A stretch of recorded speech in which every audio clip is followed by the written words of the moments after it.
Hey guys, Jake Willers here, founder of Master Wildlife Filmmaking. Today I want to talk to you about drones and their use in wildlife filmmaking.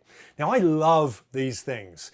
For me to take my drone out and film is like taking a toy out for the day and playing. I mean, they're just fantastic. They've enabled us to get shots like never before for the price point. You know, it used to be you'd have to hire a gimbal on a helicopter to go out and get the kind of shots that these things can get. And that would be hugely expensive. Or you'd hire a helicopter or a microlight or a plane and you would hang out the side of the door and get your shots with your camera, literally hanging out the side of the aircraft.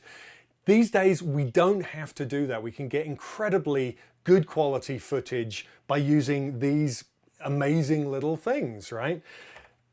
However, this is super, super important.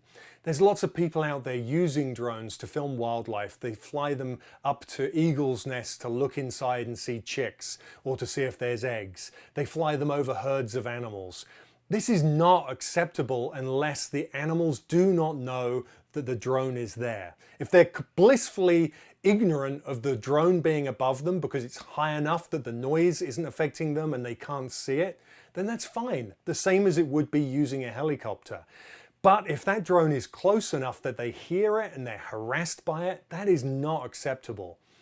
You know, our responsibility as wildlife filmmakers is to offer up what's happening with wildlife in a way where we aren't altering its behavior. And so, we use hides, we use distance to distance ourselves from our subjects. But once we enter a zone of an animal and they're aware we're there, sometimes that happens.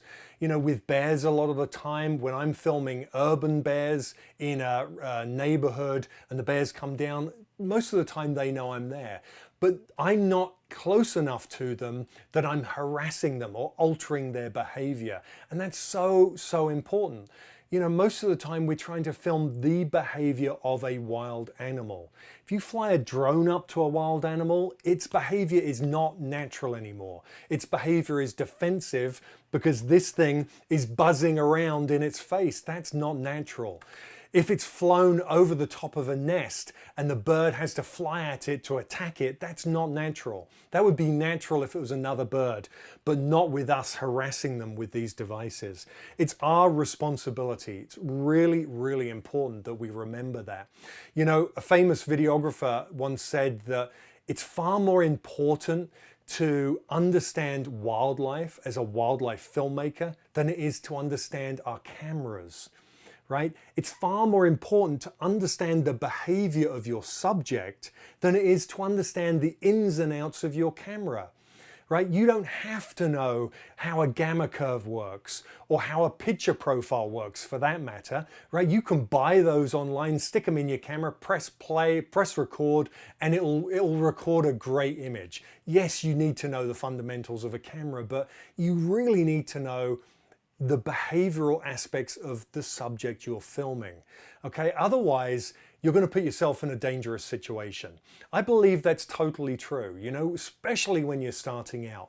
Learn about the wildlife, read books, go to wildlife parks and zoos, learn as much as you can about your subject rather than learning everything you can about your camera and knowing nothing about wildlife. It's the wrong way around.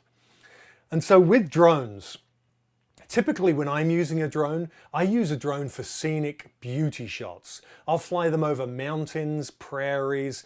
I'll get my establishing shots, just some low ground cover shots. I'll do a tracking shot with a biologist who's in the field working. That's how I use them.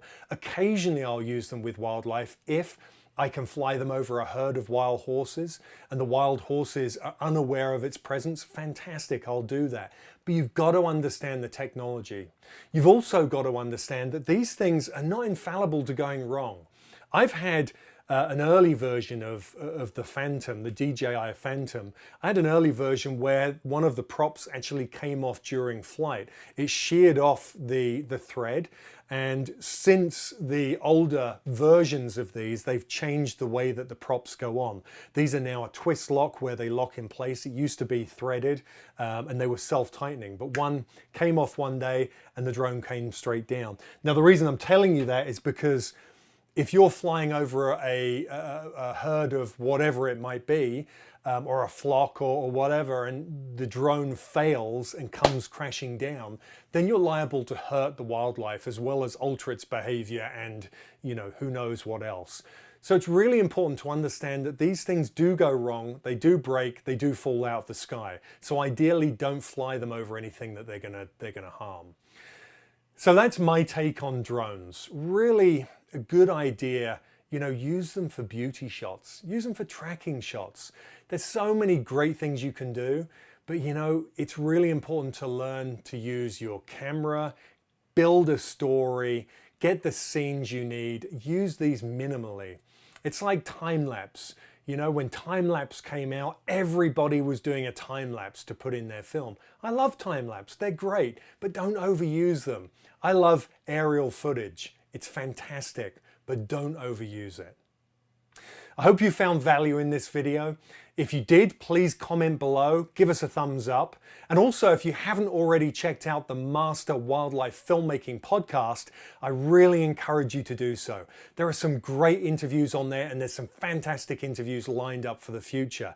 There's people, professionals in their field, giving advice on using cameras, using their gear, their advice on getting into the industry, how their careers went. It's super valuable.